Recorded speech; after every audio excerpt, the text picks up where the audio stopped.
Okay, 6.3 says on the grid provided in the answer book, draw the graph of f for the interval given.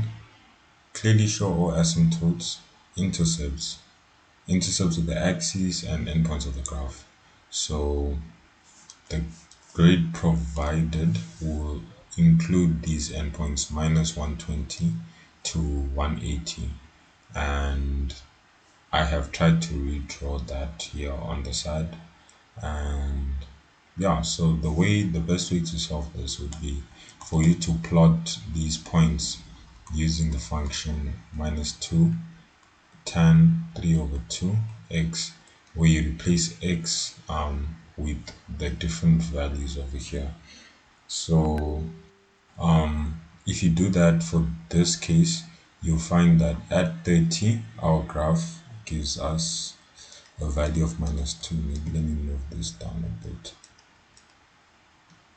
So initially, if you put 0, you're gonna find 0 because our graph hasn't been shifted up and down, and the normal graph goes from starts from 0, a normal time graph. So we put that point, and then you find when you put 60 that your answer is undefined. That's because there is an asymptote at x is equals to 60 degrees. So there's an asymptote over here, meaning we can draw our function to look something like that. It's usually a bit more curved, so I'll move these two down here so that it occurs there, and we can have a little smooth graph, something like that. Cool.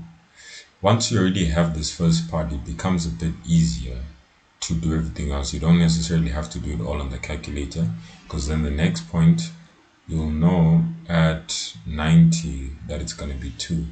This is just because of the symmetry of our function. So it's going to look something like that. And I missed it, but they don't know that. So here, that's the second leg. And then we also have another leg that goes down. You can see each leg spans about from 60 to 120. That's 60 degrees. So from here we need another 60 degrees for the second leg. And if you put 180 into x, you find that you get undefined as well. That's because at that point it also does the same thing like that. And here at 150 it's supposed to be minus 2. Let me fix that. So 150 minus 2, that's somewhere over here. So like that. That's our function. And then you'd come and then you do just reflect everything such that it is similar on this side. Our asymptote is still on the same position, which is 60, like that.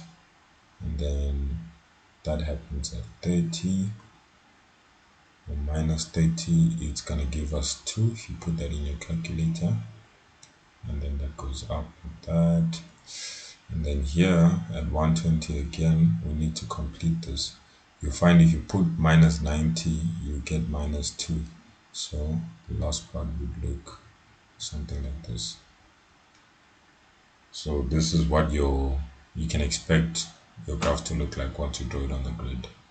Again, passing all of these values on to the value for x will help you construct this.